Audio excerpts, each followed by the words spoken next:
We are surrounded by our friends, our community, the media, telling us that this is the season of hope, of joy, of love. And that isn't always the case.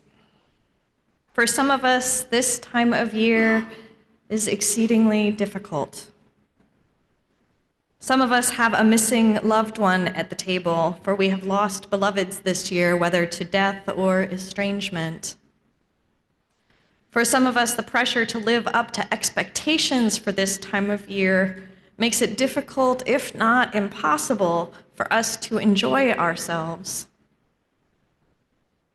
For others of us, economic or health challenges can make us feel more blue than jolly.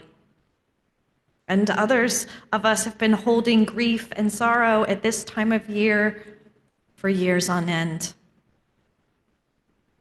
Whether this is the first year or the 50th year that this season has been one of sorrow, maybe even of dread for you, it can be helpful and supportive to come together with others who feel similarly, to find a place that can hold our grief and our pain, the complexities of our emotions.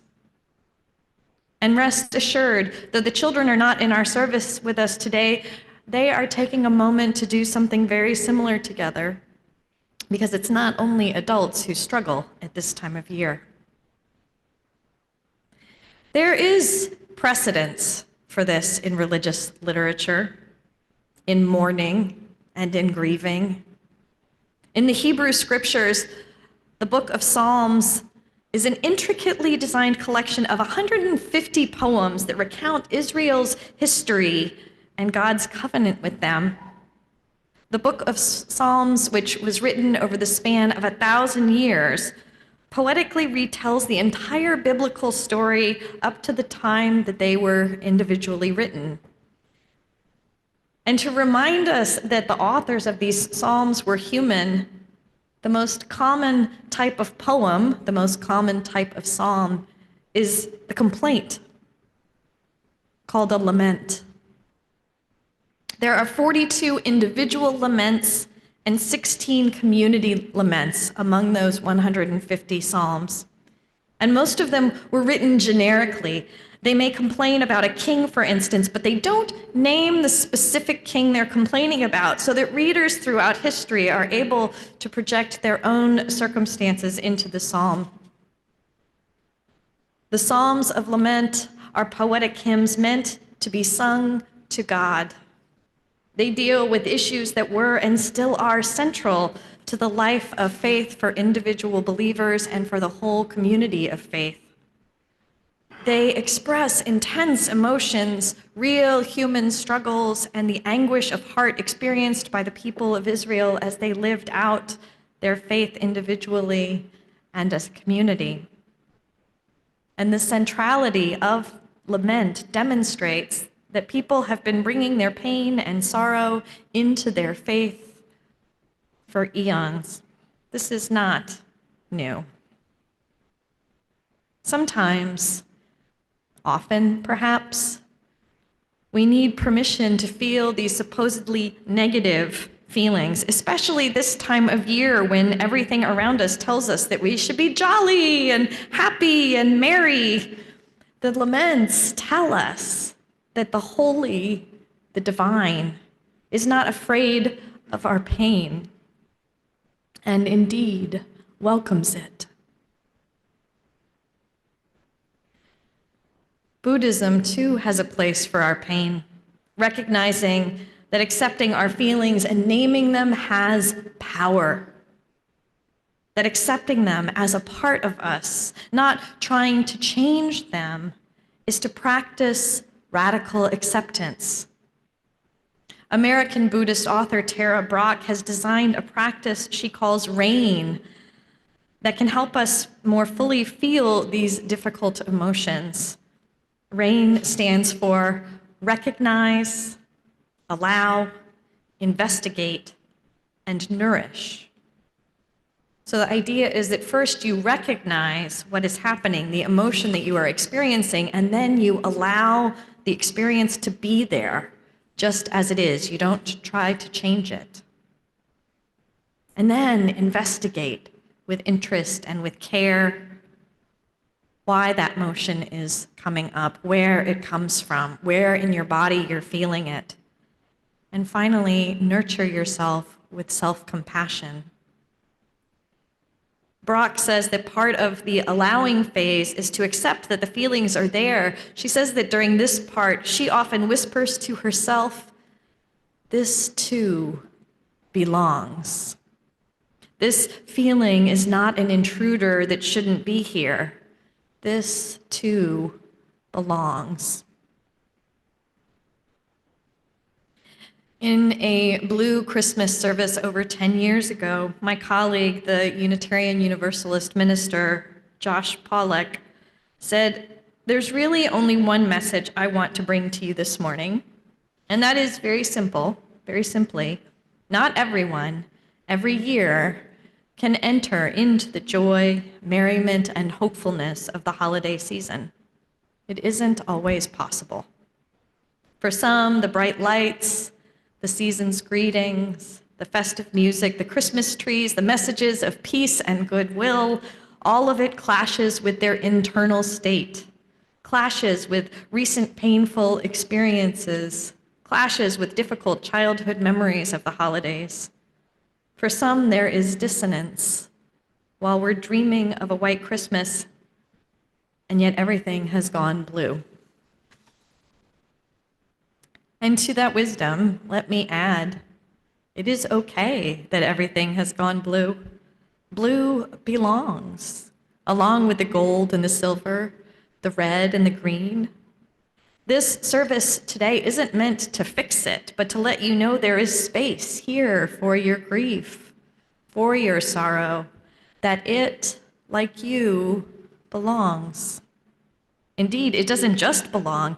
In fact, it is in this grief and sorrow that we can find love. As the poet Jan Richardson reminded us in the reading Maria read, grief is daily and can find us anywhere, at any time. And she says, here's the secret. That's where solace lives too, and grace. That is where love still waits for us every moment, every day. In part, love waits for us in communities like this one, places we can bring our grief, our sorrows, our frustrations. Helen Keller poignantly wrote that when it seems that our sorrow is too great to be borne, let us think of the great family of the heavy-hearted into which our grief has given us entrance. And inevitably, she says, we will feel about us their arms, their sympathy, their understanding. Perhaps you are part of the family of the heavy-hearted today, and together we might comfort one another and find solace in each other's presence.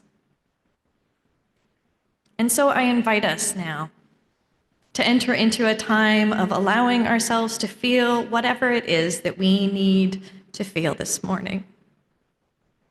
Our musical meditation that we're going to listen to in just a minute is a combination of the songs Carol of the Bells and What Child Is This? What I find particularly poignant is that for both of these tunes, things are not always what they appear to be on the surface. While we know of them as popular Christmas carols, they both actually come from somewhere else. Carol of the Bells was originally a Ukrainian folk song that tells the story of a swallow flying into a household to sing of the wealth that will come the following spring. It is a song of hope. And What Child Is This? Has the old tune of Green Sleeves, a song of lost love, loss and hope, always together. As the music is playing, if you would like, if you are in the sanctuary, you may come forward and light an additional candle here to represent your grief, your sorrow or your sadness this morning.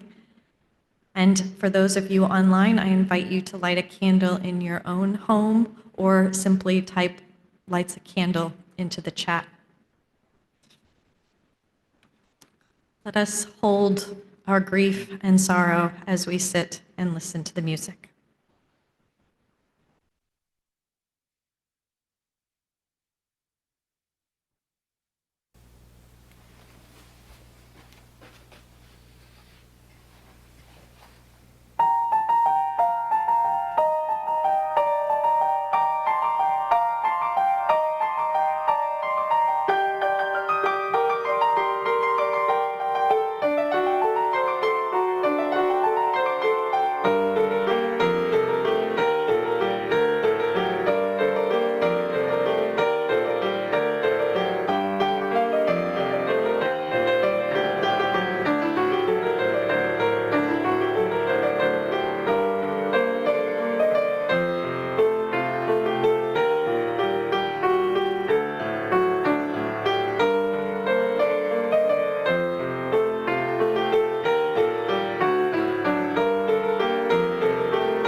Let us now join together in a litany of comfort. When you hear Maria or I say the words, "This season brings forth many feelings," I invite you to respond with the words that are printed in your order of service. We find comfort in naming these feelings. We find some peace in being together. Let's practice that one time. So I'll say, "This season brings forth many feelings." And you'll say, "We find comfort in naming these feelings. We find some peace in being together." When the litany is complete, we will sit in silence together for a few moments.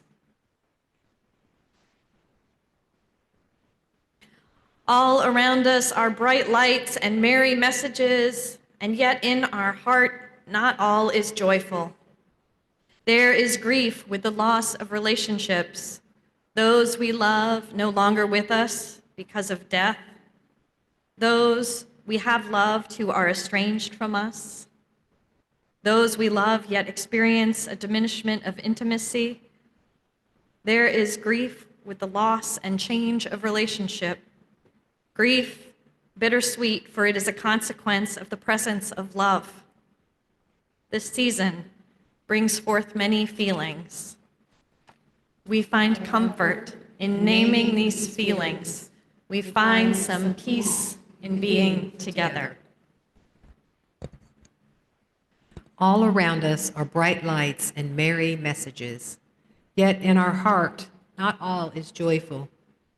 There may be pain in our bodies, physical pain as a natural outcome of aging, physical pain that presents itself in illness, pain in the body that forces us to change and imposes limitations. Pain, bittersweet for physical experience, includes both pain and pleasure, and this season brings forth many feelings. We find comfort in naming these feelings. We find some peace in being together. All around us are bright lights and merry messages, yet in our hearts not all is joyful.